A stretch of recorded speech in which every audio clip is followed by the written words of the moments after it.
சாலையில் சென்று கொண்டிருந்த சுற்றுலா வாகனம் திடீரென தீப்பிடித்து எரிந்ததால் பரபரப்பு.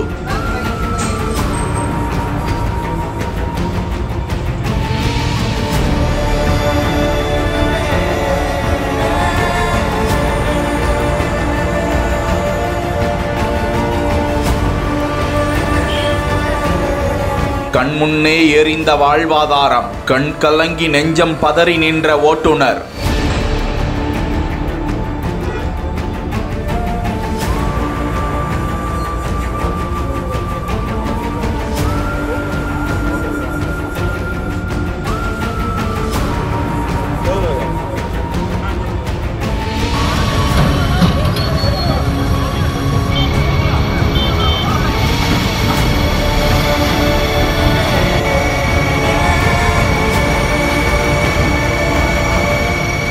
ஈரோடு மாவட்டம் மேட்டுக்கடை அடுத்துள்ள புங்கமாடி பகுதியை சேர்ந்த பரத் என்பவர் சொந்தமாக சுற்றுலா வாகனம் வைத்து தொழில் செய்து வரும் நிலையில் இன்று வாடிக்கையாளர்களை சுப நிகழ்ச்சி ஒன்றிற்கு அழைத்து செல்வதற்காக பெருந்துறை சாலை வழியாக ஈரோடு நோக்கி பயணித்துக் கொண்டிருந்தார். அப்போது வேப்பம்பாளையம் அருகே சென்று கொண்டிருந்த போது வாகனத்தில் இருந்து திடீரென கரும்புகை எழுந்ததால் பதறிக்கொண்டு பரத் வாகனத்தை சாலையோரமாக நிறுத்திவிட்டு கீழே இறங்க அதற்குள்ளாக வாகனம் பற்றி எரிய தொடங்கிவிட்டது. வேக வேகமாக ஓடி சென்று பெட்ரோல் நிலையத்தில் இருந்து தீயணைப்பு கருவிகளை எடுத்து வந்து கரும்புகையை அணைக்க முயற்சித்த போது முடியாமல் வாகனம் முழுவதும் தீ கொழுந்துவிட்டு எரிய தொடங்க தீயணைப்பு துறையினருக்கு தகவல் தெரிவித்து விரைந்து வந்த அவர்கள் போராடி தீயை அணைத்தனர். தாலுகா காவல் நிலைய போலீசார் வழக்கு பதிவு செய்து விசாரித்து வருகிறார்கள்.